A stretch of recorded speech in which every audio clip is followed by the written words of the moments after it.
The dialectic of the master and slave presents curious analogies with the Hegelian dialectic, but there are also great differences. The Hegelian dialectic is situated in a violent past. It exhausts its last force with the appearance of the 19th century and of democracy.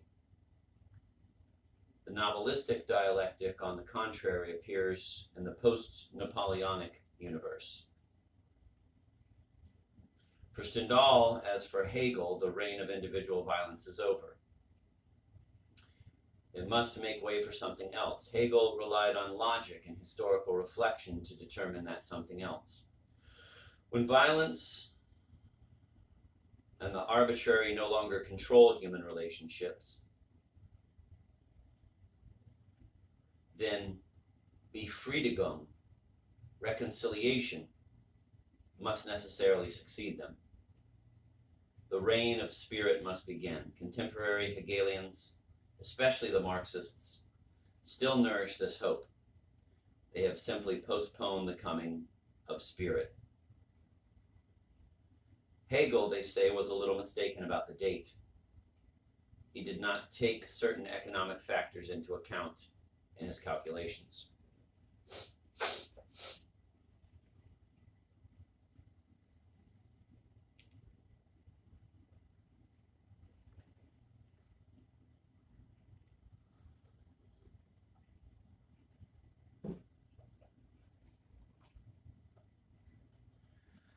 But the novelist mistrusts logical deductions. He looks around him and within him he finds nothing to indicate that the famous reconciliation is just around the corner.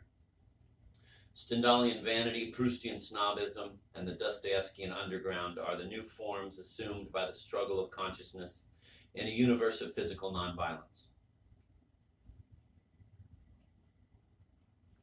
Force is only the crudest weapon available to consciousnesses drawn up against each other and consumed by their own nothingness.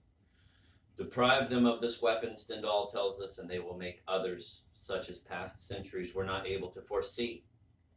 They will choose new areas of combat, like impenitent gamblers whom paternal legislation cannot protect from themselves. For with every restriction, they invent new ways of losing their money. Whatever political or social system is somehow imposed on them, men will never achieve the happiness and peace of which the revolutionaries dream, nor the bleeding harmony which scares the reactionaries. They will always get on together just enough to enable them never to agree. They will adapt themselves to the circumstances which seem least propitious to discord, and they will never tire of inventing new forms of conflict. It is the underground forms of the struggle of consciousnesses which are studied by the modern novelists. If the novel is the source of the greatest existential and social truth in the 19th century, it is because only the novel has turned its attention to the regions of existence where spiritual energy has taken refuge.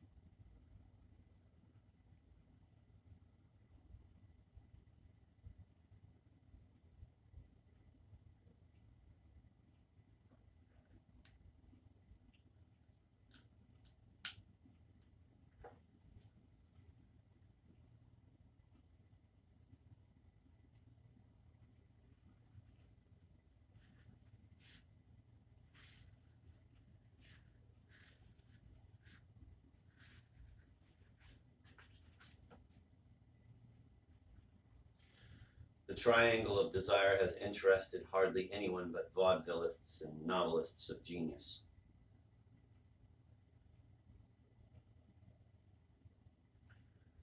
Valéry was right in associating one with the other, but he was wrong when he drew from this promiscuity, so scandalous in his eyes, an extremely bourgeois and academic argument against the novel. In the final analysis, Valéry's agility and the positivist clumsiness result in the same obtuseness when confronted with the novelist's truth.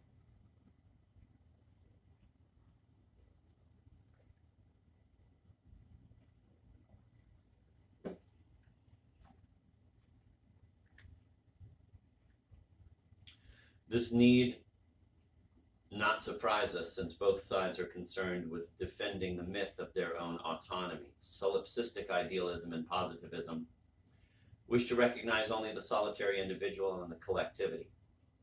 These two abstractions are no doubt flattering to the self, just as hollow as the other. These two abstractions are no doubt flattering to the self, which wishes to view everything from on high, but one is just as hollow as the other. Only the novelist, precisely to the extent to which he is capable of recognizing his own servitude, gropes toward the concrete, toward that hostile dialogue between self and other which parodies the Hegelian struggle for recognition.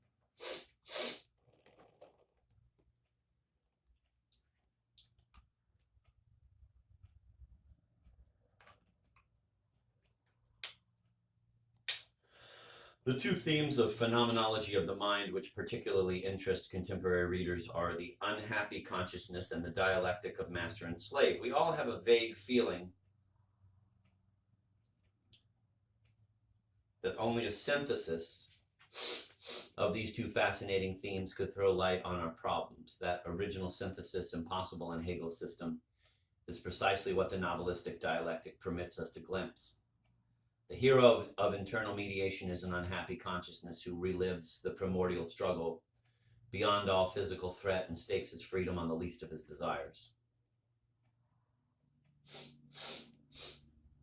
The Hegelian dialectic rested on physical courage.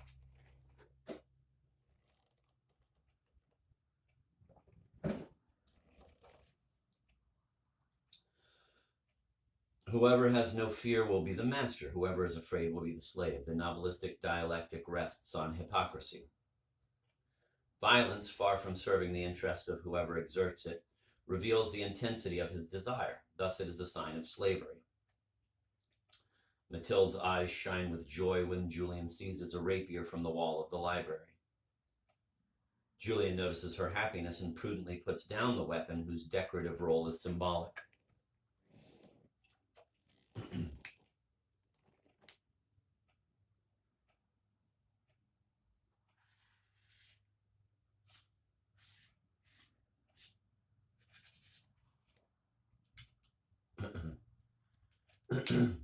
In the universe of internal mediation, at least in the upper regions, force has lost its prestige. The elementary rights of individuals are respected, but if one is not strong enough to live in freedom, one succumbs to the evil spell of vain rivalry. The triumph of black over red symbolizes the defeat of force. The crumbling of Napoleon's empire and the inauguration of a reactionary and clerical regime are the signs of a metaphysical and social revolution whose influence is incalculable.